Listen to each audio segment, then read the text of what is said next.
حسین یا حسین، حسین یا حسین، دنیا میں ایک نکتا ہے وحدت حسین ہے،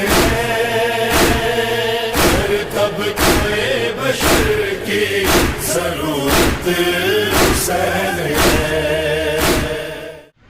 اعوذ باللہ من الشیطان الرجیم،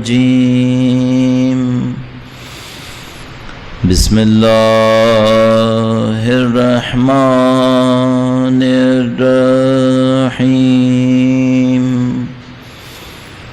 الحمد للہ رب العالمین، والصلاة والسلام على سید الانبیاء والمرسلین، حبیب الہ العالمین ابی القاسم محمد، صلی علی محمد عجل فرجہ، وعلى آلہ الطیبین الطاہرین، سیما بقیت اللہ فی الارضین۔ قال اللہ تعالی فی کتابہ الکریم، بسم اللہ الرحمن الرحیم، ام حسبت ان اصحاب الکہف والرقیم كانوا من آياتنا عجبا۔ درود بھیجے گا محمد وآل محمد، صلی علی محمد محمد وعجل فرجہم۔ خدا متعال کا انتہائی شکر ہے، انتہائی احسان ہے، خدا متعال کا انتہائی کرم ہے، اس کی نعمتوں میں سے عظیم الشان نعمت ہے کہ اس نے ہمیں معنویت سے آگاہ کیا، مادہ پرستی کے دور میں، گمراہی کے دور میں قرآن و اہل بیت اطہار علیہ السلام کی نورانیت نصیب کی۔ خدا کا شکر ہے اس نے ہمیں پرچم اسلام کے پرفخر واقع کربلا کی یاد منانے والوں میں قرار فرمایا، سید الشہداء کی عزا کو سربلند رکھنے والوں میں قرار فرمایا۔ خدا سے دعا کرتے ہیں خدایا اس قلیل کو اپنی بارگاہ میں قبول فرما، مرتے دموں تک اہل بیت کے بہترین چاہنے والوں میں قرار فرما، قیامت تک ہماری تمام نسلوں کو ان کے وفاداروں میں قرار فرما، ان کے وارث کے ظہور کا دن دیکھنا نصیب فرما، ان کی نصرت اور اس راہ میں شہادت نصیب فرما۔ درود بھیجے گا محمد و آل محمد پر، اللہم صلی علی محمد آل محمد وعجل فرجہم۔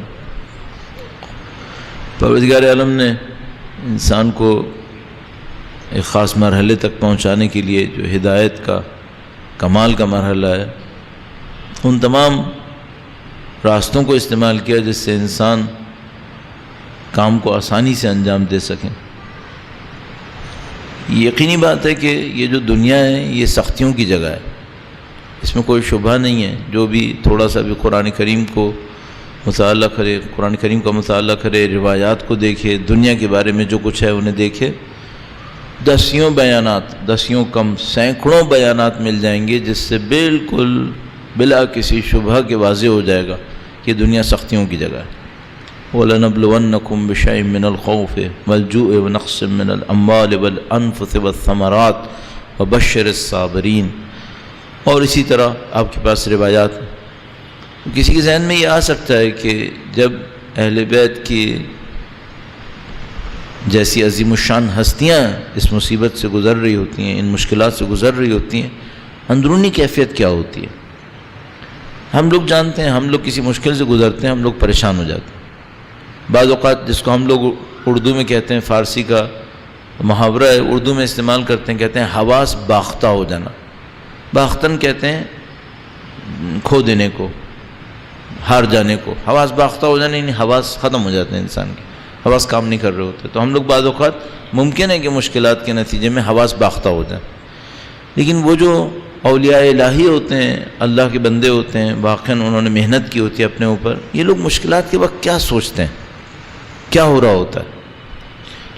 تو اس بات کو ہم اگر ایک باقاعدہ تجزیے سے گزاریں کہ کیا ہو کہ ہم مشکلات میں وہ حواس باختہ نہ ہوں، پریشان نہ ہوں، اس کے لیے کس چیز پہ محنت کرنی چاہیے۔ تو 2-3 باتیں سمجھ میں آتی ہیں کہ اگر انسان ان کے اوپر محنت کرے تو وہ حواس باختگی نہیں آئے گی۔ زیادہ تر غلطیاں اسی سے ہوتی ہیں، کوئی پریشانی آتی ہے انسان کے اوپر، اب وہ اگر خدا کی طرف سے کوئی آزمائش ہے اور انسان پریشان ہو جائے، گھبرا جائے، اس گھبراہٹ میں نعوذ باللہ ممکن ہے 4 جملے غلط کہہ بیٹھے، جس پہ بعد میں شرمندگی ہو کہ بھئی ہم نے کیا کہہ دیا تھا۔ نعوذ باللہ ممکن ہے کہ وہ اس موقع پر کوئی ایسا قدم اٹھا لے جس کو بعد میں ساری زندگی اس کو پشیمانی ہو کہ بھئی یہ نعوذ باللہ تعالیٰ میں نے ایسا کیوں کر ڈالا۔ تو اس میں دیکھنا چاہیے کہ کیا تیاری کی جائے کہ یہ حواس باختگی نہ آئے، یہ پریشانی نہ آئے۔ تو 1-2 پوائنٹ سمجھ میں آتے ہیں۔ درود بھیجے گا محمد و آل محمد، صلی علی محمد آل محمد وعجل فرج۔ ایک تو بہت بڑا نقطہ ہے جو نہج البلاغہ کی ان خطبات کے اندر بیان بھی ہوا آپ کی خدمت میں، وہ ہے موت کو یاد کرنا۔ انسان جب بھی کسی مشکل میں پھنسے، ایسی مشکل جس کو وہ لگے، اس کو لگے کہ بھائی یہ معاملہ بہت سخت ہے، اس سے میں شکست کھا رہا ہوں، میرے حواس ختم ہو رہے ہیں، سب سے پہلا کام جو میرا خیال میں کرنا چاہیے، اس کو یاد کرنا چاہیے موت بہرحال آنی ہے، موت آنی ہے۔ موت آنے کا مطلب کیا ہے؟ یہ مشکل ختم ہو جائے گی۔ موت نہ کہ موت خوفناک ہے۔ اب میں ایک جملہ عرض کروں آپ کی خدمت میں، پتہ نہیں کتنی مشکلات ایسی ہوتی ہیں جس میں انسان کی آرزو یہ ہوتی ہے کہ موت آ جائے، آ جائے، کہ جان چھوٹ جائے گی، پھر جان چھوٹ جائے گی۔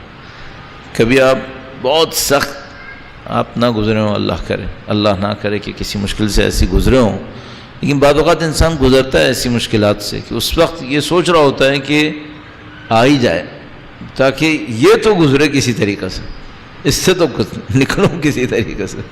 لیکن یہ ہے کہ انسان کو اپنے ذہن میں سوچنا چاہیے، بلا وجہ میں موت کی آرزو نہ کرے، اس طرح آرزو نہیں کرنا چاہیے۔ نہج البلاغہ میں خطبہ بھی ہے کہ تم موت کی آرزو مت کرنا جب تک کہ اس کی تیاری سے مطمئن نہ ہو جاؤ۔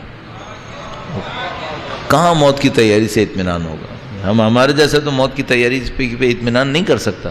تو لب لباب یہی نکلے گا کہ بھائی تم موت کی آرزو نہیں کرنا، چونکہ تمہاری ابھی تیاری مکمل نہیں ہوئی ہوگی۔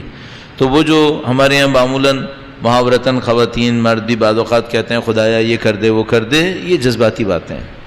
موت اگر ہمارے اختیار میں ہے، اس طرح سے ہے کہ ہم یوں ہی خدا سے کہیں کہ بھئی یہ کر دے، یہ مناسب نہیں ہے۔ خدا نے ایک موقع دیا ہے، خدا نہ کرے نعوذ باللہ ابھی ہم تیار نہ ہوں اور خدا سے موت کی آرزو کرنے لگیں، تو اپنے موقع کو کیوں ہم خدا کے سامنے ناشکری کر کے ضائع کریں۔ تو پہلی بات تو ہے کہ موت کو یاد کر لے انسان کہ بھائی ایک موت ہے، وہ آتی ہے، موت آتی ہے، پھر یہ سب معاملات ختم ہو جاتے ہیں۔ دوسری بات کیا ذہن میں رکھے؟ دوسری بات جس کو شدت کے ساتھ ذہن میں رکھے، جتنا ذہن میں رکھے اچھا ہے، وہ کیا ہے؟ وہ یہ کہ یہ جو دعا رہبر معظم نے بھی جب بیماری آئی تو اشارہ فرمایا تھا کہ دعا نمبر 7 تھی میرے خیال میں، یا من تحل بہ عقد المکارہ، کہ اس کے اندر امام نے جملہ ارشاد فرمایا تھا، خدا جو بھی مشکل آئی ہے وہ ایسی ہے، اس نے سخت ہے، یہ ہے وہ ہے، جو بھی آئی ہے تو ہی میرے اوپر لے کر آیا ہے۔ ولا فاتحہ لما اغلقتا ولا مغلقہ لما فتحت، جس پہ تو دروازے بند کرے اسے کوئی کھولنے والا نہیں ہے، جس کے لیے تو دروازے کھول دے اس کا کوئی بند کرنے والا نہیں، جس کے لیے تو دروازے کھول دے گا اس کے لیے کوئی بند نہیں کر سکے گا۔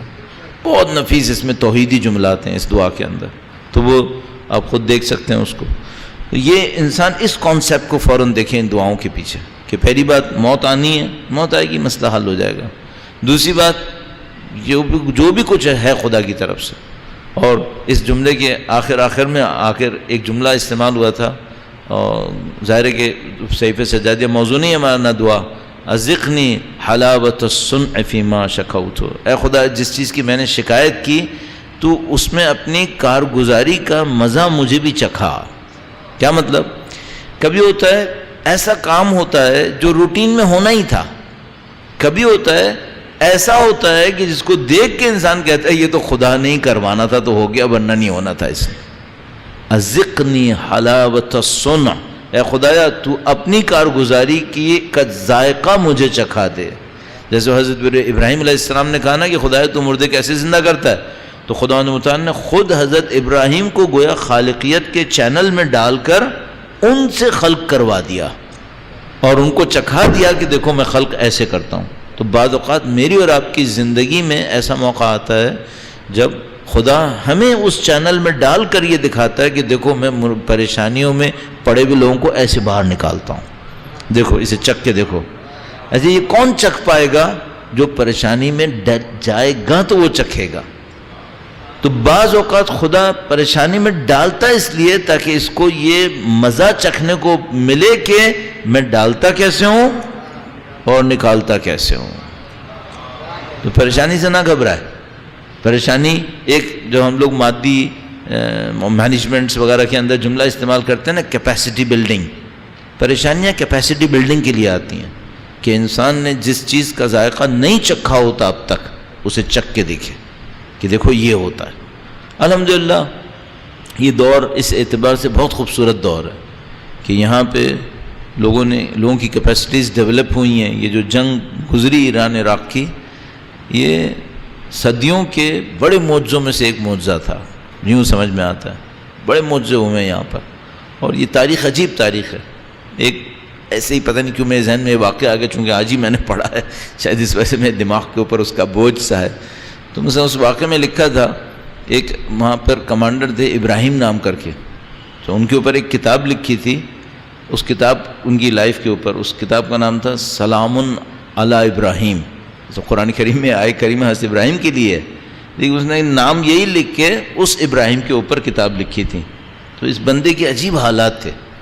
تو ان کے بارے میں ایک دفعہ لکھا تھا کہ یہ ایک دفعہ گئے کسی ایک جگہ کے اوپر، وہاں پہ ایک کوئی پہاڑی سی تھی جس کے اوپر حملہ کرنا تھا، اور وہاں بہت سارے بیٹھے ہوئے تھے عراقی.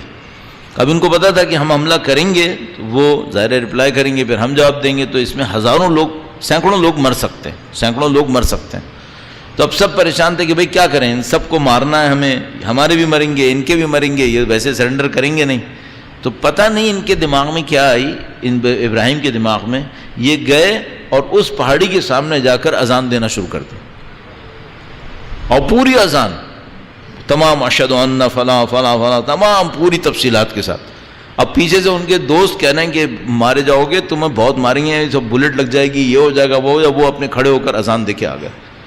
اذان دے کر آئے وہ نیچے، تھوڑی دیر میں دیکھا کہ وہاں سے 15-18 بندے، پریسائسلی 18 لکھا تھا، 18 بندے ہاتھ اٹھائے میں، اسلحہ انہوں نے گرایا ہوا ہے، ہاتھ اٹھائے میں کہہ رہے ہیں ہم سرنڈر کرنے آ گئے، بغیر کسی وجہ کے سرنڈر کرنے آ گئے. کہ یہ کیا ہو رہا ہے بھائی؟ دیکھا کہ شاید کوئی حربہ ہو ان کا، کوئی اور ڈرامہ کریں گے یہ لوگ. دیکھا نہیں ڈرامہ نہیں ہے، سرنڈر کر رہے ہیں. سرنڈر کر دیا. دیکھا ان کا کمانڈر بھی آیا ہے سرنڈر کرنے کے لیے. تو کمانڈر سے پوچھا کہ بھائی یہ کیا معاملہ ہے، باقی کہاں ہیں؟ کہنے لگا باقیوں کو میں نے آپشن دیا کہ میں سرنڈر کرنے جا رہا ہوں، تم نے سرنڈر کرنا ہے سرنڈر کرو، نہیں کرنا ہے پیچھے بھاگ جاؤ. کہنے لگا پیچھے بھاگ دیا میں نے، ہم 18 آئے سرنڈر کرنے کے لیے. تو ان کا آئے کیوں جب اتنی پبلک تمہارے ساتھ تھی؟ کہنے لگا اس کی اذان کی وجہ سے. اس کی اذان کی وجہ سے کیوں؟ کہنے لگا اس نے کہا اشہد ان امیر المومنین. میں نے کہا میں اس سے نہیں لڑوں گا. کمانڈر نے کہا اس نے کہا نا اشہد ان امیر المومنین، بس میں نے طے کر لیا کہ میں اس سے نہیں لڑ سکتا، میں اور کسی سے لڑ لوں گا، کافر سے لڑ لوں گا، اس بندے سے نہیں لڑ سکتا، یہ مولا امیر المومنین کا ماننے والا ہے. کہنے لگا میں نے اپنی پبلک کو یہی کہا تم میں سے چوائس ہے، جس نے میرے ساتھ آنا ہے آ جائے، میں سرنڈر کر رہا ہوں. یہ 18 بندے آئے ساتھ. یعنی یہ سب لوگ آئے، اس سے ملے، ابراہیم سے بھی ملے، اب سب ابراہیم کو کہہ رہے ہیں بھائی کیا اذان دی ہے تو نے، یہ بندے یہ جہنم سے نکل کے آ گئے. پھر یہ جو بندے تھے، ایران میں اس زمانے میں ایک گروپ بنا ہوا تھا، اس کا نام تھا لشکر بدر. لشکر بدر. یہ بدر جو تھا اس میں وہ عراقی لڑ رہے تھے جو عراق سے بھاگ کر آئے ہوئے تھے, عراق کی فوج سے نکل کے آئے تھے. کچھ اسیر بھی ہوتے تھے جو ایران میں قیدی تھے, ان کو ویریفائی وغیرہ کروا کے پھر ان کو اس لشکر بدر میں بھیجا جاتا تھا. یہ لشکر بدر سارے عراقی تھے لیکن صدام سے لڑ رہے تھے, صدام سے لڑتے تھے. تو جناب علی یہ کہتے ہیں کہ یہ جو ابراہیم تھے ان کا ایک ساتھی تھا, وہ کہتا ہے کہ ایک دفعہ میں کسی اور محاذ کے اوپر تھا, وہاں لشکر بدر والے بھی کھڑے تھے, تو کہنے لگا ان لشکر بدر والوں میں مجھے ایک آدمی نظر آیا جو ان 18 میں تھا. تو کہنے لگا میں نے اس کو پکڑا کہ تم کیسے آئے؟ کہنے لگا ہم لوگ سب 18 کے 18 یہیں پہ اسی محاذ پہ آئے ہوئے ہیں صدام سے لڑنے کے لیے. تو اب وہ وہاں سے نکل کر اب اس طرف سے لڑنا شروع کر گئے تھے. پھر کہنے لگا میں نے ان سے کانٹیکٹ لیا کہ بھائی مجھے بعد میں ملنا, میں تو اس نے کہا مجھے ابراہیم سے ملنا ہے دوبارہ. وہ 18 لوگوں نے کہا ہاں ٹھیک ہے ہم ابراہیم سے ملوائیں گے, یہ کریں گے وہ کریں گے. کہنے لگا کچھ عرصے کے بعد ابراہیم شہید ہو گئے. کہنے لگا جب ابراہیم کی شہادت ہوئی تو میں نے ان 18 کو ٹریس کیا کہ ان کا کیا ہوا, پتہ چلا وہ بھی اسی فرنٹ پہ شہید ہو گئے تھے, سب کے سب شہید ہو گئے. کہاں سے شروع ہوئی بات؟ ایک اذان سے, ایک اذان سے. اگر انسان اپنی واقعاً اندر کی زندگی کو صحیح کر لے, ایک اذان یہ کام کر سکتی ہے, ایک ایک اذان یہ کام کر سکتی ہے. درود بھیجیں محمد و آل محمد. اللہم صلی علی محمد و آل محمد وعجل فرج. میرے خیال میں گائیڈ کر ہی دو. شاباش. درود بھیجیں محمد و آل محمد. اللہم صلی علی محمد و آل محمد وعجل فرج. عظمت اہل بیت اطہار علیہ السلام پر ایک بار پھر درود بھیجے گا محمد و آل محمد. اللہم صلی علی محمد وعجل فرج. کل جو آپ کی خدمت میں خطبہ عرض کیا تھا وہ ہمارے خیال میں انتہائی اہم تھا, وہ جس میں موت کی تیاری کو بیان کیا گیا تھا. میرے خیال میں وہ اتنا اہم ہے کہ آپ اور میں ہر کچھ وقت کے بعد, مثال کے طور پر ہفتے بھر کے بعد, 10 دن کے بعد, حد سے حد 1 مہینے کے بعد اس خطبے کو دوبارہ کہیں نہ کہیں ضرور پڑھتے رہیں, تاکہ ہمارا آبجیکٹیو کلیئر رہے کہ بھئی ہمیں مرنے سے پہلے یہ کام ضرور کرنا ہے. اور جتنا امام نے اصرار کیا ہے اس کے بعد ہمارے پاس کوئی گنجائش ہے نہیں کہ ہم اس کو نظر انداز کر لیں. اچھا, اب صرف ہمارے پاس جو بہت بڑی ایک مشکل ہے وہ یہ کہ ہم اس پہ صبر نہیں کر پاتے کہ لوگ دنیا جیتتے جائیں گے اور ہم پیچھے رہ جائیں گے. اس پہ ہم صبر نہیں کر پاتے. مجھے لگا جو سب سے بڑی مشکل ہے, کچھ مشکل تو یہ بھی ہے کہ حق ہے کیا, کرنے کا کام ہے کیا, لیکن یہ ایک حد تک ہے. کب تک ہے؟ اس وقت تک جب تک آپ نے نہیں پڑھا, جب تک آپ کو پتہ نہیں چلا. لیکن مثال کے طور پر اب خطبہ پڑھ لیا, ہاں پڑھ لیا, خطبے میں کوئی شک ہے کہ امیر المومنین کا ہے؟ نہیں, کوئی شک نہیں ہے. مفہوم سمجھ میں نہیں آیا, مفہوم بھی سمجھ میں آ گیا, تو بھئی اب اس میں کوئی ڈاؤٹ ہے کہ کرنے کا کام کیا ہے؟ نہیں. تو کر کیوں نہیں رہے؟ کیونکہ اگر کریں گے مثلا ممکن ہے کسی کے اندر سیریسنس نہ ہو, وہ زندگی کی ہر چیز میں لاؤبالی ہو, اس میں بھی لاؤبالی ہے, ایک مسئلہ. دوسرا مسئلہ جو زیادہ سنگین ہے وہ یہ کہ کرنے کے نتیجے میں کچھ کھونا پڑے گا. ظاہری طور پہ لوگ آگے چلے جائیں گے, میں پیچھے رہ جاؤں گا, لوگ مجھے بیوقوف کہیں گے, لوگ مجھے لوزر کہیں گے, اس طرح کی باتیں ہمارے ذہن کے اندر آتی ہیں. اب ہمیں یہ دیکھنا چاہیے کہ مثلا جو ان تعلیمات کو دینے والے ہیں وہ ہمیں کیا بتا رہے ہیں کہ اگر تم کرو گے تو کیا ہوگا, تاکہ ہم پہلے سے تیار ہو جائیں کہ ہاں بھائی کریں گے تو یہ ہوگا, اور پھر اس کو قبول کریں کہ ہاں بھائی یہ ہوتا ہے تو ہمیں کوئی برا نہیں لگے گا. اب میں چند جملات آپ کی خدمت میں عرض کرنے کی کوشش کرتا ہوں. درود بھیجے گا محمد و آل محمد. صلی علی محمد و آل محمد عجل فرجهم. اس میں تھوڑا سا گیپ ہے, اس کو میں صحیح کر ہی لوں, بس صحیح ہو گیا. درود بھیجے گا محمد و آل محمد. صلی علی محمد و آل محمد وعجل فرجهم. امام نے اس خطبے میں جو خطبہ نمبر 101 ہے, یہ جو میں خطبہ اب پڑھ رہا ہوں اس کا نمبر 101, مفتی جعفر حسین صاحب علی اللہ مقام الشریف کی ترتیب میں, امام نے فرمایا کہ ایھا الناس, آپ کو اب لہجہ تو کئی دفعہ اشارہ ہو چکا ہے. ایھا الناس اس کا مطلب ہے یونیورسل ریالٹی، سب کے سامنے آئے گا. اسے آپ چھپا نہیں سکتے کہ میرے ساتھ نہیں ہوگا. نہیں، اگر وہ کہتے ہیں نا مثال کے طور پر ایھا المؤمنون متقون مسلمون یا مثلا ایھا الحاضرین، تو پھر یہ بات تھی کہ چلو ان کے ساتھ ہوگا، ہمارے ساتھ نہیں ہوگا. اگر وہ فرمانے ایھا الناس، اس کا مطلب ہے یہ سب کے ساتھ ہو جائے گا. ایھا الناس سیأتی علیکم زمان یکفأ فیہ الاسلام کما یکفأ الاناء بما فیہ. اے لوگو، وہ زمانہ تمہارے سامنے آنے والا ہے کہ جس میں اسلام کو اس طرح، مفتی صاحب پرانی اردو بولنے والے نا، اس میں لکھا ہے اوندھا کر دیا جائے گا. اوندھا یعنی الٹ دیا جائے گا. جیسے پتیلی ہوتی ہے، مثلا ایک پتیلی اگر رکھی بھی ہے سیدھی تو اس کے اندر پانی آتا ہے، اگر اس کو الٹ دیں، صحیح، پھر الٹ کے دوبارہ سیدھا کریں، تھوڑا سا پانی اندر رہ جاتا ہے، لیکن اصل جو تھا وہ سارا کا سارا جا چکا.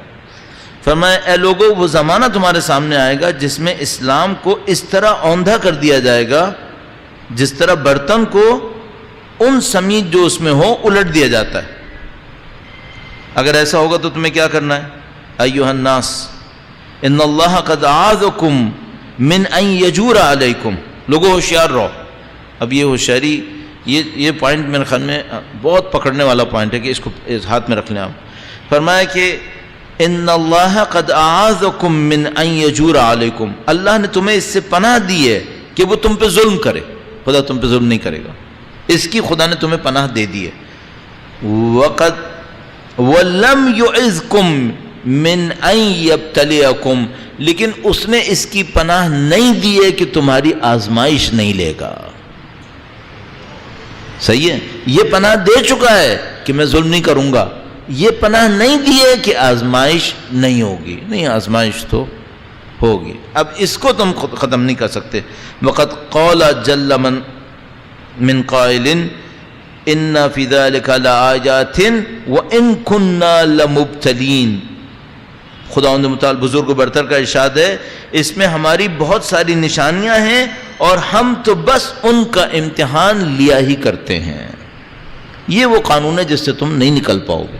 تو مثال کے طور پر آزمائش میں جائیں گے، حتیٰ فتنوں میں جائیں گے، مشکلات میں جائیں گے، سختیوں میں جائیں گے، اس کی خدا نے پناہ نہیں دی ہے کہ نہیں جائیں گے. جائیں گے، ایک بات کی پناہ ہے، وہ کیا؟ ظلم نہیں ہوگا. اب ایک انسان بالکل طالب علم چھوٹا سا بن کے میں اپنے ذہن میں سوچنے لگتا ہوں، مثلا معذرت چاہتا ہوں، تھوڑی سی سخت بات شاید لگے، وہ یہ کہ بھائی کوئی کربلا کا جیسا واقعہ ہو رہا ہے، یا مثلا حضرت ابو ذر غفاری جیسے ربضہ کے اندر اس حالت کے اندر دنیا سے گئے، یا حضرت میثم تمار جیسے. اب میں ظاہر پیک جو واقعات ہیں، انتہا جو ہو سکتی تھی وہ یہ تھی. صحیح ہے، اس میں اگر کسی کو کوئی دیکھے، دنیا، اہل دنیا دیکھیں، تو وہ کیا کہیں گے؟ یہ لوزر ہے یا یہ فاتح ہے؟ دنیا کیا کہتی ہے؟ دنیا کہتی ہے نعوذ باللہ تعالیٰ ختم ہو گیا معاملہ. دنیا ایسے کہتی ہے.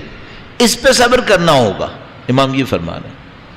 اگر ورنہ تو دیکھو نا، کتنے واقعات ہماری آنکھوں کے سامنے ہیں. اگر ہم میں سے، میں تو کہوں گا ہی نہیں جملہ کہ ہمارے ساتھ ہو تو کیا ہوگا، ہمارے ساتھ چھوڑ دیں. جس کسی کے ساتھ ہو رہا ہے اگر اس کو دور سے بھی دیکھ رہے ہوں تو ہمیں کیا لگے گا؟ حضرت میثم تمار کو سولی پہ لٹکا، سوچو ذرا، دیکھ کے کیا لگے گا کہ بھائی یہ کیا ہو گیا، اس معاملہ ہی ختم ہو گیا. اب اس کو کوئی کیسے سمجھے کہ یہ ظلم نہیں ہوا ہے، ان کے ساتھ ظلم نہیں ہوا ہے، یہاں کچھ ملا ہے. اب کیا سمجھ میں آئے گا کیا ملا؟ یہ مشکل ہے ہم لوگوں کی، ہم سے یہ برداشت نہیں ہو پائے گا. اب اس کے لیے ہمیں کیا محنت کرنی پڑے گی اپنے نفس کے اندر، آخرت کے اوپر اعتماد کتنا ہونا چاہیے، اور کس طریقے سے انسان اس مرحلے کو جھیلے گا. امام اس کے لیے خطبے میں جملات ارشاد فرماتے ہیں، وہ میں آپ کی خدمت میں عرض کرنے کی کوشش کرتا ہوں. درود بھیجے گا محمد و آل محمد.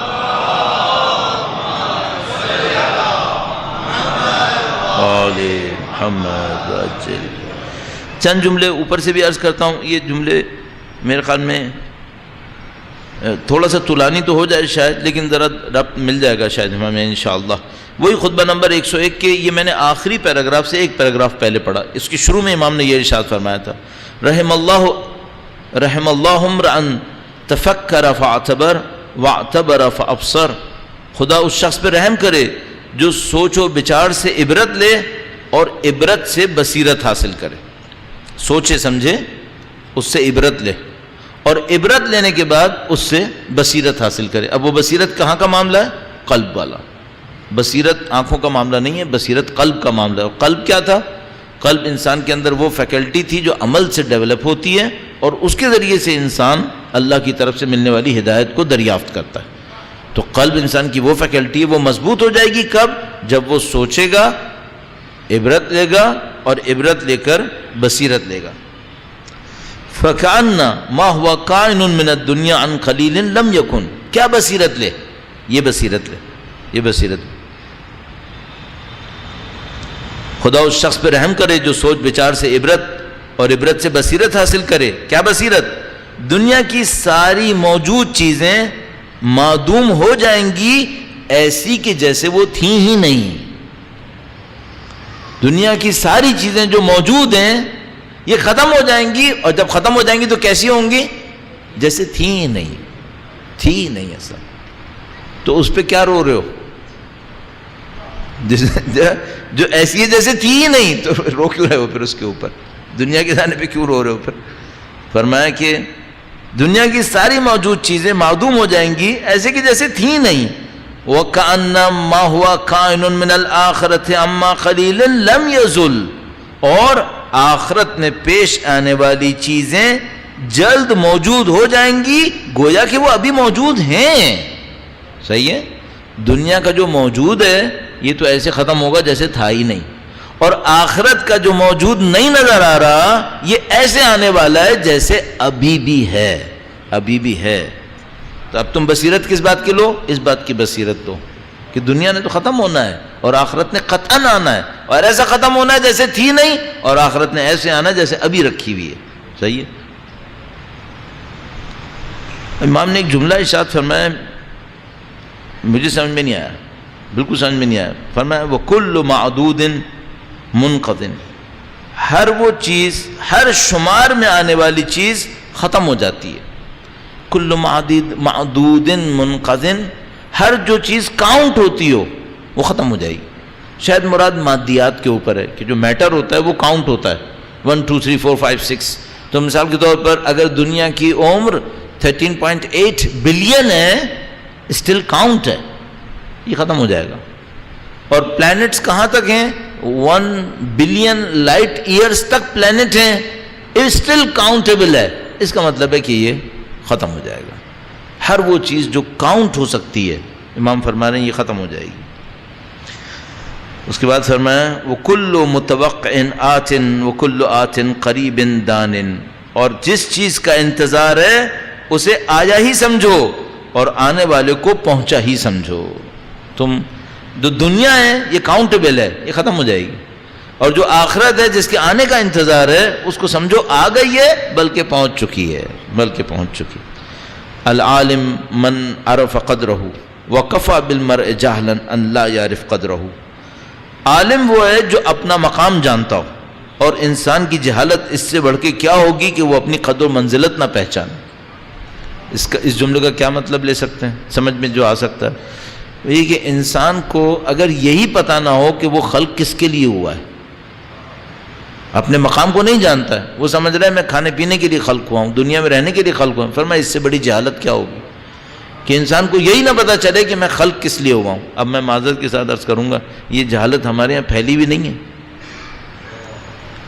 یہ جہالت پھیل گئی ہے نا کہ ہمیں اس بات کی طرف نہ کوئی تعلیمی ادارہ نہ ہمارا ماحول اس بات کی طرف پش کر ہی نہیں رہا کہ تم خلق کہاں کے لیے ہوئے ہو.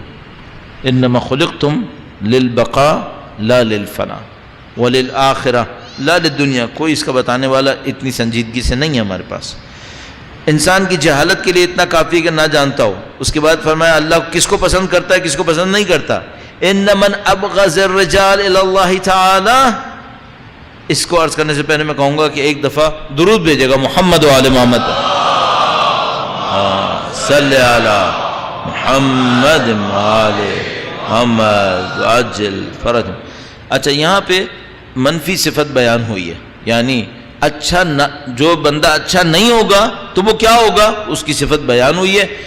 ویسے تو ظاہر ہے کہ متضاد چیزیں بیان کی جاتی ہیں، منفی کو بیان کیا جاتا ہے تاکہ انسان مثبت کو پہچان لے، تو امام نے اس کی منفی کو بیان کیا ہے. فرمایا ان من ابغض الرجال الی اللہ تعالی، اللہ کے نزدیک سب سے ناپسند بندہ کون سا ہے؟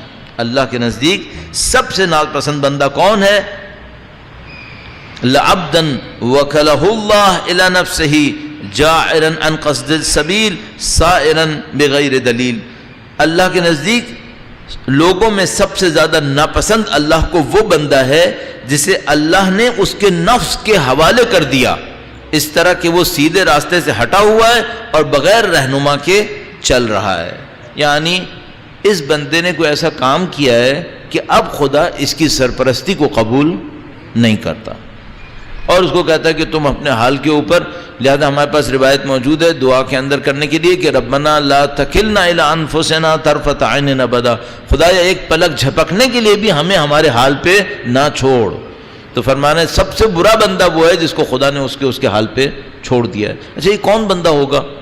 یہ وہ بندہ ہوگا جس کو ایک نصیحت سننے کو ملی اس نے ٹال دی، پھر ایک کوئی اللہ کی طرف سے مشکل ڈالی گئی تاکہ یہ ہوشیار ہو جائے، یہ پھر بھی ہوشیار نہیں ہوا، پھر کوئی ایک جھٹکا لگا کہ اب تو جاگ جائے، اب بھی نہیں جاگا، سارے راستے پورے ہو گئے. اب خدا کہتا ہے کہ تم جانو اور تمہارا کام جانا. اس کو ہم کہتے ہیں دل کا مردہ ہونا، قلب کی موت. قلب کی موت یہاں پر آتی ہے کہ اب اس کے اوپر کوئی ریفلیکشن نہیں آ رہی. تو مجھے ایک بات سمجھ میں آتی ہے اور تھوڑا سا ایک ایسی اس تبصرے کے طور پہ، عام انسان کے ساتھ ایسا ہو سکتا ہے کیا؟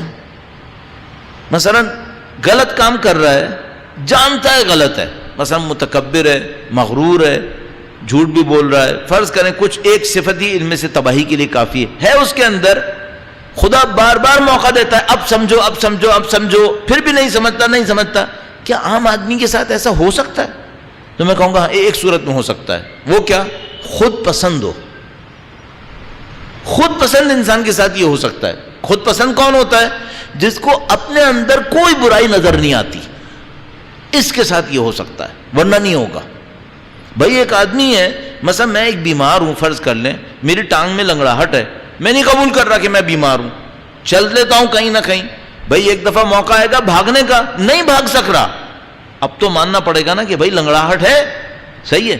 کون اتنا بے وقوف ہوگا جس کو خدا اتنی دفعہ آگاہ کرے کہ بھائی تیرے اندر یہ بیماری ہے بیماری ہے، نہیں مان کے دیتا؟ کون ہوگا ایسا؟ وہ ہوگا جس کو اپنا آپ اتنا اچھا لگتا ہے کہ اس کو اس کے مقابلے میں کوئی نظر ہی نہیں آتا. یہ خود پسندی مروا دیتی ہے. اس کو عجب بھی تعبیر کرتے ہیں. عجب، انسان کے اندر خود پسندی کا جذبہ، یہ اتنا مروا دیتا ہے کہ ہاں اس کو کچھ سمجھ میں نہیں آئے گا. اسی طرح کی ایک مشترکہ بیماری ہے مغرور کے اندر، جس کے اندر ایروگنس ہوتی ہے، تکبر ہوتا ہے، وہ بھی کاؤنٹ نہیں کرتا کسی کو. تو عجب خود پسندی اور یہ جو مغرور ہونا ہے تکبر ایروگنس، یہ دو بیماریاں ایسی ہیں جو سارے راستے بند کر دیتی ہیں. اس کے بعد کچھ سمجھ میں نہیں آتا، تو وہ اپنی خود پسندی میں چلتا رہتا ہے. لاکھ کوئی بولتا رہے وہ بولتا رہے گا یہ بیکار ہے، میں صحیح ہوں. اللہ انشاءاللہ سب کو اس مصیبت سے محفوظ فرمائے. درود بھیجے گا محمد و آل محمد پر. صلی علی محمد و آل محمد وعجل فرج. عزیزان محترم، چونکہ اب اس سلسلے کی یہ آخری مجلسوں میں سے ہے، بس آج تو اب اختتام پر ہیں ہم، اور کل انشاءاللہ ایک مجلس اور ہے.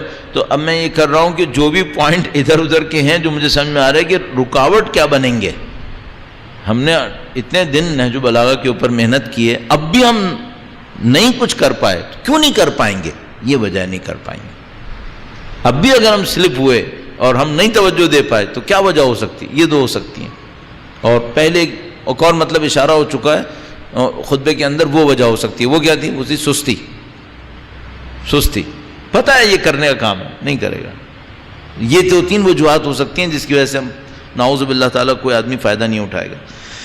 فرمایا کہ یہ جو انسان بدترین انسان ہے، یہ کون ہے؟ جس کو خدا نے اس کے حال پہ چھوڑ دیا ہے، وہ غلط راستے پہ چلتا رہتا ہے، بغیر دلیل کے چلتا ہے. ان دو یا الی حرث الدنیا عمل، اگر اس کو دنیا کی کھیتی کے لیے بلایا جاتا ہے تو بھاگا بھاگا آتا ہے. وہ ان دو یا الی الحرث الآخرۃ کسل، اور اس کو آخرت کی کھیتی کی طرف بلاتے ہیں تو سستی میں مبتلا ہو جاتا ہے. یہ مصیبت، عجب، تکبر، سستی کھا جاتے ہیں انسان. اس کے بعد چانس ختم ہو گیا. خدا نہ کرے. کأنما عمل له واجب علیہ وکأنما ودنا فیہ ساخط عنہ.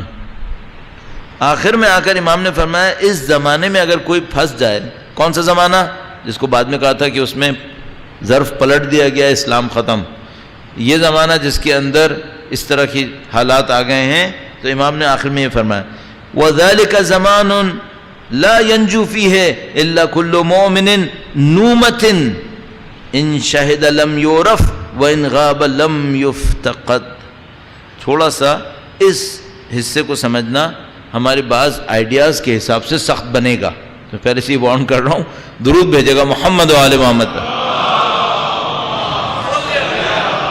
محمد آل محمد وعجل فرج. یہاں پہ امام نے ایک اصطلاح استعمال فرمائی ہے جس کو سید رضی نے بھی نوٹ کیا کہ اس کو انہوں نے اس کو ایکسپلین کیا کہ یہ کیا معاملہ ہے. فرمایا کہ وہ زمانہ ایسا ہوگا جس میں صرف خوابیدہ مومن ہی بچ سکے گا. عربی میں اصطلاح استعمال کی تھی نومتن. نوم ہوتا ہے خواب کو، یہ جو جملہ ہے آدمی کیا بولے، نوم کا مطلب ہوتا ہے خواب، سونا. صحیح ہے. امام نے فرمایا اس زمانے میں وہ مومن بچے گا جو نومتن ہے، خوابیدہ ہے. اب زائد سید رضی بھی اس پہ پہنچ کر تشریح کرنے پہ مجبور ہوئے کہ بھئی خوابیدہ مومن کیسے بچے گا. امام نے البتہ اس کی تشریح فرمائی ہے. امام نے فرمایا کہ یہ جو خوابیدہ مومن ہے یہ کون ہے؟ وَذَلِكَ زَمَانٌ لَا يَنْجُو فِيهِ إِلَّا كُلُّ مُؤْمِنٍ نُومَةٍ. یہ نومتن کون ہے؟ ان شہدہ لم یعرف. اگر وہ نومتن وہ ہوتا ہے کہ سامنے آ بھی جائے تو پہچانا نہیں جاتا، اور اگر سامنے نظر نہ آئے تو لوگ اسے ڈھونڈنے نہیں جاتے. سامنے نظر آتا ہے تو پہچانا نہیں جاتا، اور اگر نہیں آتا تو کوئی اسے ڈھونڈنے نہیں جاتا. کیا مطلب؟ یہ معاشرے میں بیچارہ اتنا بے اثر ہو گیا ہے صاحب عزت، ہے صاحب فکر، لیکن کہیں پہنچ بھی جائے نا رائے دینے کے لیے، کوئی اس کی رائے قبول نہیں کرے گا، اور اگر نہیں جائے تو کوئی ڈھونڈے گا نہیں فلانی کہاں گیا، کسی کو پرواہ نہیں. کیوں؟ معاشرے میں غلطی پھیلی ہوئی ہے.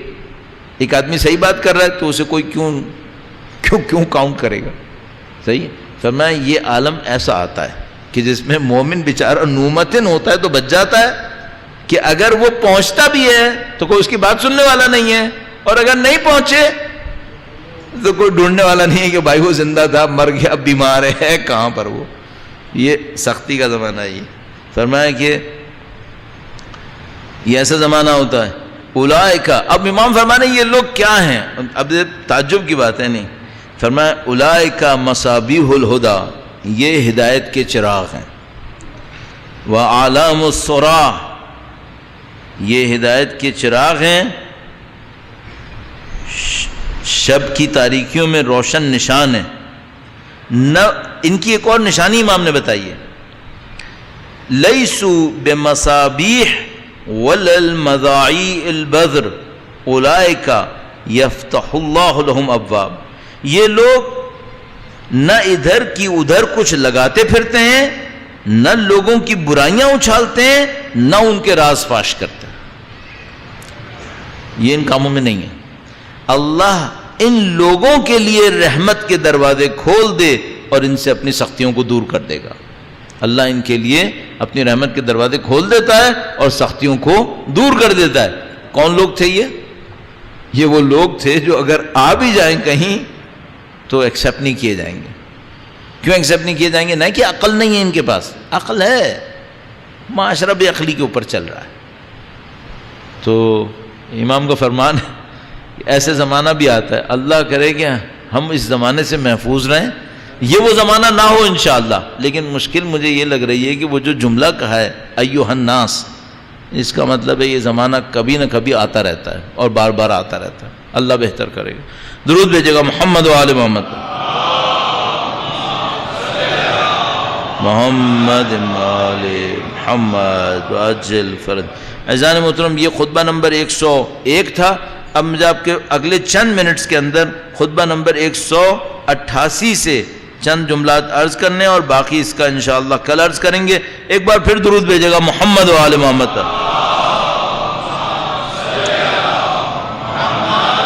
آل محمد وعجل فرج۔ کل انشاءاللہ اس خطبے کے اس حصے کو عرض کریں گے۔ فقط یہاں پہ شروع کر رہا ہوں۔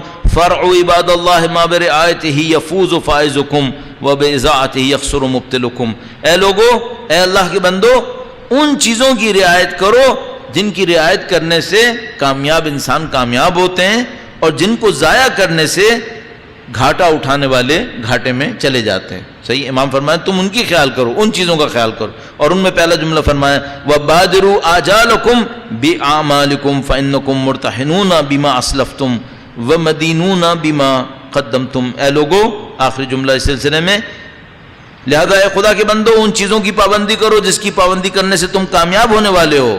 کامیاب ہونے والا کامیاب ہوتا ہے، اور انہیں ضائع اور برباد کرنے سے نقصان کرنے والا نقصان پہ پہنچتا ہے۔ موت آنے سے پہلے اعمال کا ذخیرہ مہیا کر لو، اس لیے کہ جن اعمال کو تم آگے بھیج رہے ہو انہی کے ہاتھوں میں تم گروی ہوگے۔ جن اعمال کو تم آگے بھیج رہے ہو تم ان کے گروی بننے والے ہو، اور جو کارگزاریاں انجام دے چکے ہو انہی کا تم کو بدلہ ملنا ہے۔ اب میں اس کو ایک دو جملے میں عرض کروں گا انشاءاللہ، اور آپ کی زحمت تمام درود بھیجے گا محمد و آل محمد۔ صلی علی محمد آل محمد وعجل فرجهم۔ طالب علم ہونے کے ناطے شروع سے جب سے انسان کوئی دینی طالب علم بنتا ہے اس کے اندر ایک خواہش آتی ہے اسپرچویلٹی کی، معنویت کی، روحانیت کی۔ البتہ شہید صدر کہتے ہیں کہ طالب علم میں شروع میں خواہش ہوتی ہے، آہستہ آہستہ وہ علم علم علم اتنا سنتا ہے، اتنا رٹتا ہے کہ پھر آہستہ آہستہ یہ خواہش اس کے اندر سے غائب ہو جاتی ہے۔ پھر وہ کتابوں میں غرق ہو جاتا ہے اور وہ یہ بھول جاتا ہے کہ اصل معاملہ اس کا معنویت کا تھا، روحانیت کا تھا، تو پھر یہ دبنے لگتی ہے۔ لیکن بہرحال انسان کی زندگی میں کبھی نہ کبھی یہ خواہش پھر دوبارہ اٹھتی ہے، وہ دوبارہ اس کے اوپر کوشش کرتا ہے۔ تو جب وہ ان کوششوں میں لگا ہوتا ہے تو ایک کوشچن اس کے سامنے بار بار آ رہا ہوتا ہے، وہ یہ کہ آگے کیا ہونے والا ہے۔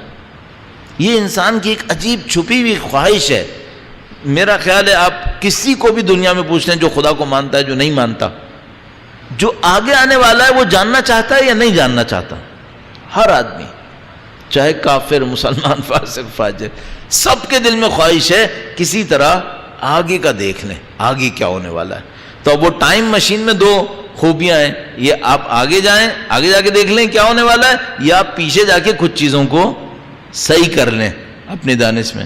ابھی ایک خبر آئی تھی کہ جو ٹائم مشین میں پیچھے جانے کا پیراڈاکس ہے اس کو کسی نے ایک میتھمیٹیکل سولوشن سے سالو کیا ہے کہ آپ پیچھے جائیں بھی سکیں گے اور کوئی پیراڈاکس نہیں آئے گا۔ جو اس فیلڈ کے لوگ ان کو پتہ ہے کہ پیچھے جانے میں ایک پیراڈاکس آئے گا، اور وہ اس نے سالو کیا کہ نہیں، یہ پیراڈاکس نہیں آئے گا۔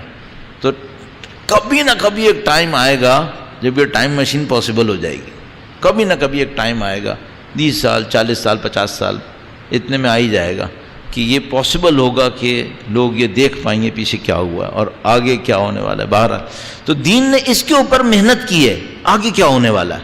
اچھا، یہ کچھ لوگوں تو اپنی معنویت کے ذریعے سے پہنچ جاتے ہیں، دیکھ لیتے ہیں بھائی آگے کیا ہونے والا ہے ان کی زندگی میں، مثلا مریں گے اس کے بعد کیا ہوگا۔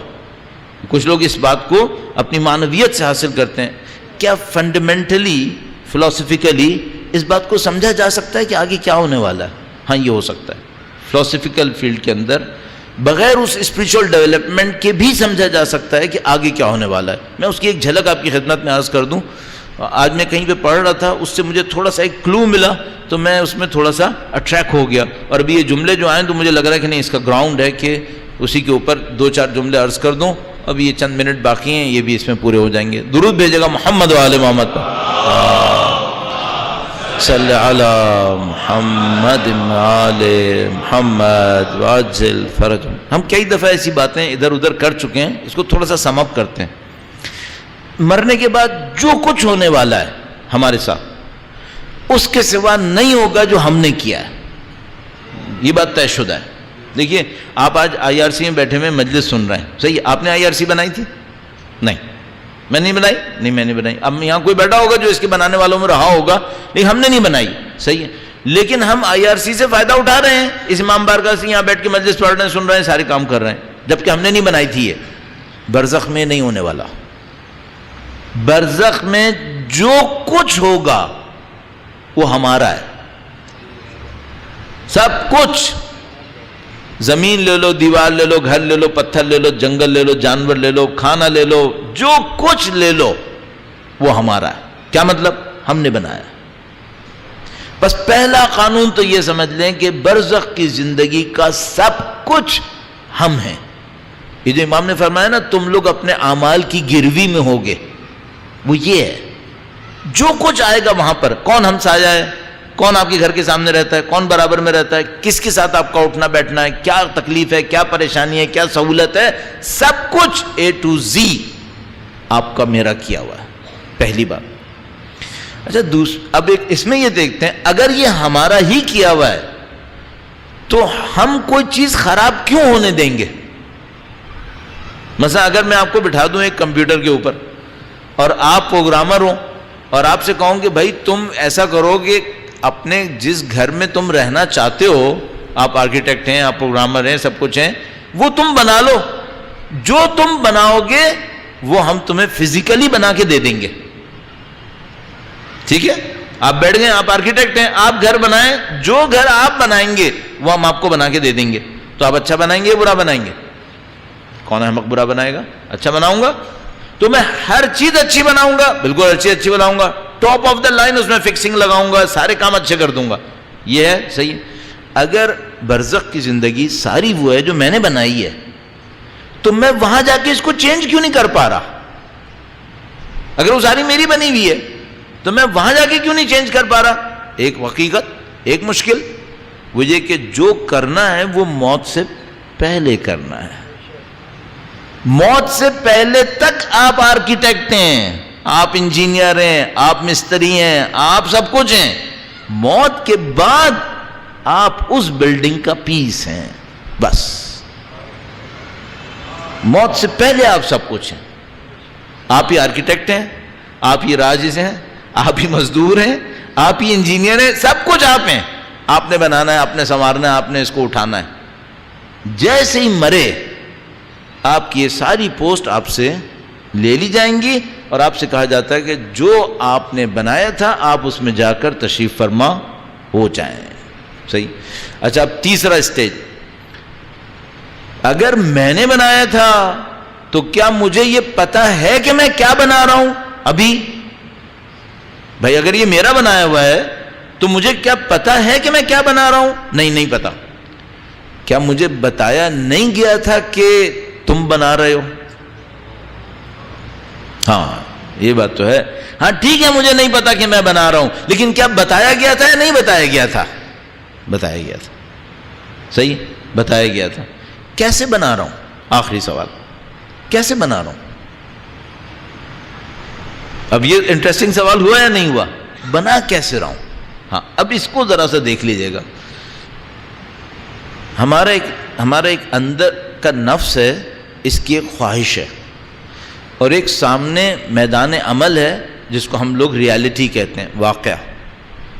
میری خواہش اور واقع میں رکاوٹیں آتی ہیں. کبھی میری خواہش واقعہ بنا پاتی ہے، کبھی میری خواہش واقعہ نہیں بنا پاتی. صحیح. میں چاہتا ہوں امام تشریف لے آئے، یہ میری خواہش ہے انشاءاللہ. ابھی تشریف نہیں لائے، ظہور نہیں ہوا، تو میری خواہش ہے، ہوا نہیں ہے. صحیح ہے. اچھا یہ چیز منفیات میں بھی ہوتی ہے. ہاں منفیات میں بھی ہوتی ہے. نعوذ باللہ تعالیٰ میں چاہتا ہوں فلاں آدمی کو نقصان پہنچاؤں، چاہتا تو ہوں لیکن نقصان نہیں ہو رہا اس کے. کیوں؟ بالآخر میری خواہش اور واقع میں فرق ہے. صحیح ہے. اب غور دیکھیے گا، یہاں پہ برزخ میں یہ فاصلہ ختم ہو جائے گا. برزخ میں یہ فاصلہ ختم ہو جائے گا. کیا مطلب؟ آپ کے اندر جتنی بھی خواہشات تھیں اور عادتیں تھیں وہی وہاں کریٹ ہو جائے گا. جتنی بھی خواہشات تھیں، جتنی بھی عادتیں تھیں، چاہے یہاں پوری ہوئیں چاہے پوری نہیں ہوئیں، وہ وہاں پہ کریٹ ہو جائے گا. اب صرف یہ دیکھ لینا کہ عادت اور خواہش تھی کیا. صحیح ہے. مثال پہلے اچھی مثال دوں یا پہلے بری مثال دوں؟ پہلے اچھی مثال دے دوں تاکہ بعد میرے اندر خواہش تھی کہ پوری دنیا میں عدل ہو اور سیریس خواہش، مثلا بہت طاقتور خواہش کہ پوری دنیا میں عدل ہو. اچھا اس خواہش ہونے کا مطلب یہ ہے کہ اگر مجھے کوئی ظلم کی دعوت دے تو میں قبول کروں گا؟ نہیں. میرے سامنے ظلم ہو تو میں خاموش بیٹھوں گا؟ نہیں. صحیح. اگر میرے اندر یہ تھا، اب میں مر گیا، اب میں برزخ میں گیا، اب مجھے برزخ ملے گی وہ ظالمانہ ملے گی یا عادلانہ ملے گی؟ عادلانہ. کیوں؟ خواہش نفس میں جو خصلت تک پہنچی ہوئی تھی اس میں اور برزخ میں فاصلہ نہیں ہوگا. اب نعوذ باللہ تعالی میری خواہش تھی کہ میں ظلم کر کے پیسہ جمع کروں، میں اس پہ مر گیا. اب یہ ظلم کی خواہش میرے اندر تھی اور میں مر چکا ہوں. اب برزخ پہ کیا بنے گا؟ ظلم. اور اس ظلم کا بانی بھی میں ہوں اور اس کا مبتلا بھی میں ہی ہوں گا. میں اپنی مخلوق کے اندر ٹریپ ہو جاؤں گا.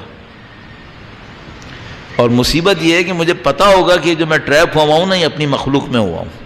مجھے پتا ہوگا کہ میں نہیں کیا یہ. اب کوئی آئے گا جو میرے اوپر ظلم کرے گا اور مجھے پتا ہوگا کہ یہ جو ظالم ظلم کرنے آ رہا ہے نا اس کو میں نے خلق کیا ہے، میری مخلوق ہے یہ. امام نے یہ فرمایا تم لوگ اپنے اعمال کے اندر گروی ہو، پھنسے ہوئے ہو. تم لوگ مرنے سے پہلے سوچ لو کیا لے کے جا رہے ہو. ہم لوگ یہاں سب کچھ بنا رہے ہیں اندر. یہ اس خاطر اتنا قلب اہم ہے، اس خاطر اتنا اہم ہے کہ خصلتیں اچھی ہوں، اس خاطر اتنا اہم ہے کہ خواہشیں اچھی ہوں، عادتیں اچھی ہوں. چونکہ یہ خالق ہیں، ان کنٹرول خالق ہیں، بناتے چلیں گے. کمر شکن ہے یہ مصیبت کمر شکن ہے کہ آپ کو مرنے سے پہلے کرنا کیا کیا ہے. درود بھیجیں محمد و آل محمد پر. ما صلی علی محمد محمد واجل فرج. سوائے اس کے کہ وہ مدد کریں کوئی راستہ نہیں ہے، واقعاً کوئی راستہ نہیں. کہاں سے اپنے اندر سے ساری چیزیں قرید کے نکال دیں؟ کہاں سے اپنے اندر سے اتنی پاکیزگی انسان ایجاد کرے کہ مرنے سے پہلے یہ ساری مصیبتیں ختم ہو چکی؟ نہیں ہو پاتا. بہت کوئی خوش قسمت ہوتے ہوں گے جن کے ساتھ ایسا ہو جاتا ہوگا. ایک راستہ ہے، کاش کہیں سے شہادت مل جائے. یہ ایک راستہ ہے کہ پہلا قطرہ خون زمین پر گرنے پر خدا سب بخش دیتا ہے. یہ ایک راستہ ہے. یا شہادت ملے عملی، جیسے میں نے ابھی عرض کیا قطرہ خون زمین پر گرے، کم از کم فکری شہادت مل جائے، فکری شہادت مل جائے. اب میں جملہ ایک عرض کروں گا، کچھ لوگوں کے سر کٹتے ہیں فزیکلی، کچھ لوگوں کے سر کٹتے ہیں اسپریچولی.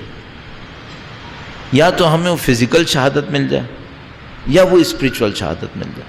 بغیر شہادت کے مریں گے مصیبت میں پھنس جائیں گے. اللہم ارزقنی شفاعت الحسین یوم الغروب. اللہم ارزقنا فی الدنیا زیارت الحسین وفی الآخرت شفاعت الحسین. یہ جو تیسرا جملہ ہے یہ بڑا خطرناک ہے. اللہم احشرنا تحت لواء الحسین. اللہ اکبر. پرچم حسین کے نیچے محشور فرما. امام حسین کا لقب ہے سید الشہداء، شہداء کے سردار. تو اس لواء اور پرچم کے نیچے کون جمع ہونے والے ہیں؟ شہداء. یا جسمانی شہید ہوئے ہوں یا کم سے کم وہ روحانی شہید ہو چکے ہوں. تو انسان کو ان میں سے کچھ پکڑنا پڑے گا اپنی زندگی کے اندر کہ خدایا ان میں سے کچھ نصیب کر دے. جنہوں نے سید الشہداء کے اس راستے کا انتخاب کیا انہوں نے سختیاں جھیلی، مصیبتیں اٹھائیں. ان سختیوں اور مصیبتوں کو خندہ پیشانی سے اٹھاتے رہے.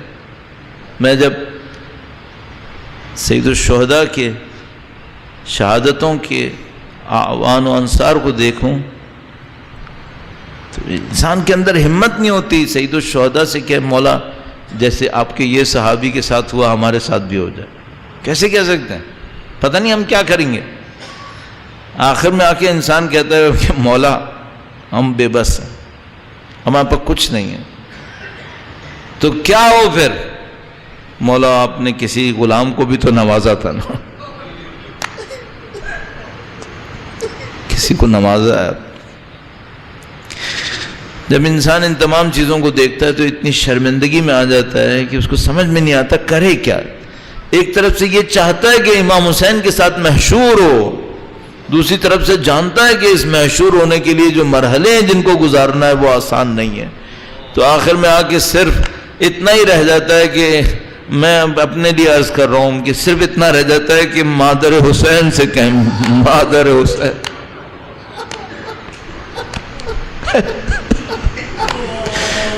مادر حسین شفاعت کرے. چاہتے ہیں ہمارا دل امام حسین کے ساتھ جائے، ہم میں طاقت نہیں ہے. صرف مادر حسین سے شفاعت کی درخواست کریں. خدا سے کہیں گے خدایا تجھے اس بی بی کا واسطہ جو در و دیوار پہ پس گئی، خدایا تجھے اس مظلومہ کا واسطہ جو اپنا حق لینے درباروں میں گئی، خدایا تجھے واسطہ اس کو افضلہ و مخدرہ کا جن کا مقام یہ تھا کہ ختم الرسول ان کے احترام میں کھڑے ہو جایا کرتے تھے، اور وہ ایسے درباروں میں گئی جہاں سب بیٹھے ہوئے تھے اور وہ کھڑی ہوئی تھی. خدایا ان کا مقام و منصب تو وہ تھا کہ اللہ کے رسول ان کی پیشانی کا بوسہ لیتے تھے، اور اس قوم نے ان کے رخسار اقدس میں تماشا مارا ہے. خدایا تجھے واسطہ اور بی بی کا جس نے اپنے مصائب کو بیان کیا اور فرمایا مجھ پہ وہ مصائب ٹوٹے جو دنوں میں ٹوٹتے تو سیاہ راتوں میں تبدیل ہو جاتے. خدایا تجھے اس بی بی کا واسطہ جس کا حسین جب الوداع کرنے آیا تو اس نے بندے کفن میں سے ہاتھ کھول کر اپنے حسین کو الوداع کیا. خدایا تجھے اس بی بی کا واسطہ جس کا حسین اس کے مقبرے میں الوداع کرنے آیا، اور خدایا تجھے اس بی بی کا واسطہ جو ایک طرف سے اپنے بیٹے کو ذبح ہوتا دیکھ رہی تھی اور ایک طرف سے اس کی بیٹی زینب کبریٰ اللہ شاید یہاں پر اپنے بھائی کو. خدایا بحق سیدہ طاہرہ اس خلیل کو اپنی بارگاہ میں قبول فرما. بحق سیدہ طاہرہ ہمیں دنیا اور آخرت میں کامیابی نصیب فرما، موت ایمان کے اوپر نصیب فرما. اے خدایا بحق سیدہ طاہرہ قرآن و اہل بیت کی نورانیت ہمیں و مرحومین کو نصیب فرما. اے خدایا بحق سیدہ طاہرہ موت ان کے خاندان کی محبت پہ قرار فرما، ان کے وارث کی نصرت کی سعادت نصیب فرما. بحق سیدہ طاہرہ شہادت کی موت نصیب فرما. ماتم حسین.